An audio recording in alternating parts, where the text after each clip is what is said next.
Welcome, here I've got OPPO RENO 5 Lite, and let me show you how to turn on and off camera watermark at this device. So let's start by tapping on camera button to open it, and for now we are on standard photo mode. From here let's go to right corner button so we can open camera settings.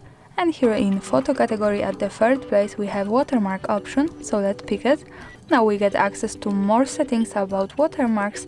Let me focus at the first one, phone model. By tapping on the right button we can easily turn it on and off as we need. Let me keep it turned on now, and let's move back to camera to take a photo to see how it looks like. Now let's move to left to the button that follows us straight to the gallery, and this is my picture with watermark in the left corner at the bottom. We can get closer here to it, and we have OPPO RENO 5 Lite watermark.